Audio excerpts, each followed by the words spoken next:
और उस फंड की ने एक कंपनी बनाई जो अडानी की कंपनियों में इन्वेस्ट कर रही है, और उस फंड ने एक कंपनी बनाई जिसको डिफेंस के ठेके मिल रहे हैं, मिनिस्ट्री ऑफ डिफेंस के, स्ट्रेटेजिक इंपॉर्टेंस के। ये मॉरिशस का फंड है। मैंने आज तक ऐसा नहीं देखा कि एक फंड को ओनर भी बन गया अडानी के साथ डिफेंस की फर्म में। ये इस फर्म का नाम है एलारा, ELARA। ये फर्म है मॉरिशस में। इसने निवेश किया अडानी की कंपनियों में। अडानी ग्रुप में निवेश करके एक कंपनी बनाई जिसका नाम है Alpha Design Tech Private Limited, जिसमें अडानी भी निवेश कर रहा है और ये फंड भी निवेश कर रहा है, और ये Alpha Design Tech Private Limited defence के ठेके ले रहा है। मैंने तो ऐसा कभी संयोग देखा नहीं। और जैसे ही हम सवाल पूछते हैं कि भाई निवेशकों के पैसे कहां गए LIC और SBI में, हम सवाल पूछते हैं कि अडानी FPO लाता है हिंडनबर्ग रिपोर्ट के बाद, उसके बावजूद LIC उसमें पैसा लगाने को तैयार हो जाती है। ये कौन से दबाव काम कर रहे हैं? और ED और जांच एजेंसियां, अगर कोई विपक्षी दल का नेता सवाल भी पूछ ले तो उसके घर ED का छापा।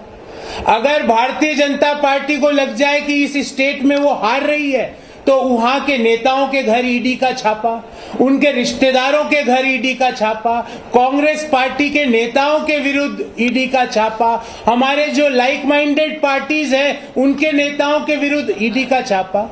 ED और CBI को क्या अडानी का एड्रेस पता नहीं है तो हम देते हैं? We will provide all sort of address. क्या ED और CBI को अडानी के घर के एड्रेस नहीं पता? और जब सवाल पूछे जाते हैं, राहुल गांधी जी जब सवाल पूछते हैं तो उसको कार्रवाई से हटा दिया जाता है। आप कार्रवाई से तो हटा दोगे, पर वो सवाल जो देश के लोगों के दिलों में बैठ चुके हैं, और वो सवाल ये है कि ये मॉरिशस रूट से जो शेल कंपनियों के थ्रू पैसा आया, उस कंपनियों के असली मालिक कौन है, देश ये जानना चाहता है। जिन शेल कंपनियों के थ्रू पैसा लाकर अडानी जी 600वें नंबर के रईस आदमी से दुनिया के दूसरे नंबर के रईस आदमी बने, वो फॉर्मूला प्रधानमंत्री जी में एक बार मन की बात कीजिए और वो फॉर्मूला देश के लोगों को और देश के युवाओं को बताओ कि 600वें नंबर से दूसरे नंबर का रईस 7 साल में 8 साल में कैसे बना जाता है, देश के युवाओं को बताओ। हम तो ये मांग कर रहे हैं कि एक बार प्रधानमंत्री जी मन की बात में अडानी जी को गेस्ट फैकल्टी बुला ले, कि आज अडानी जी मन की बात करेंगे एज ए गेस्ट स्पीकर, और गेस्ट स्पीकर में आके वो बताएं कि किस तरह उन्होंने 600वें नंबर से छलांग लगा के दुनिया के दूसरे नंबर के रईस व्यक्ति तक पहुंचे। हम किसी व्यक्ति की यात्रा के विरुद्ध नहीं है, पर हम क्रोनी कैपिटलिज्म के खिलाफ है। हम उन चीजों के खिलाफ है कि हमारे जो पंच महाभूत है, धरती, आकाश, पाताल, अग्नि, जल, इन पांचों में कुछ भी अगर सरकार बेचेगी तो आपको क्या वेट करना पड़ेगा कि ये किसको जाएगा? अगर एयरपोर्ट भी अगर प्राइवेटाइज किए जाएंगे तो किसको मिलेंगे? मुझे, आपको और देश के बच्चे को पता है। कोयले की खदान अगर प्राइवेटाइज करेंगे तो किसको जाएगी वो, या कोयले की खदान का आवंटन किसको होगा? आपको, मुझे, देश के हर व्यक्ति को पता है। बंदरगाह अगर दिए जाएंगे, सरकारी बंदरगाह, तो वो किसको जाएंगे? आपको, मुझे और देश के हर व्यक्ति को पता है। तो देश के पंच महाभूतों पर अडानी का अधिकार नहीं हो सकता। We can't give all our resources to the a single entity. हम किसी व्यक्ति के खिलाफ नहीं है, हम कॉर्पोरेट्स के डेवलपमेंट के खिलाफ नहीं है, पर हम मोनोपोलिस के खिलाफ है। अगर आप, जैसे शिपिंग मूवमेंट है, आप शिपिंग मूवमेंट या देश में लॉजिस्टिक मूवमेंट पूरा एक प्राइवेट एंटिटी को दे दोगे तो वो अपनी प्राइसेस को डिक्टेट करने लगेंगे, वहां पे मोनोपोलिस का स्थापना हो जाएगी। तो साथियों, ये 101 जो नुस्खे मोदी जी ने निकाले हैं और रोज वो उसको यूज करते हैं, कभी कहते हैं कि हम आज बहस नहीं होने देंगे, माफी मांगो, आज हम ये नहीं करने देंगे क्योंकि आपने ये कर दिया। सिंपल सी बात बताइए कि CBI और ED अभी तक अडानी मामले की जांच का संज्ञान क्यों नहीं ले रही है?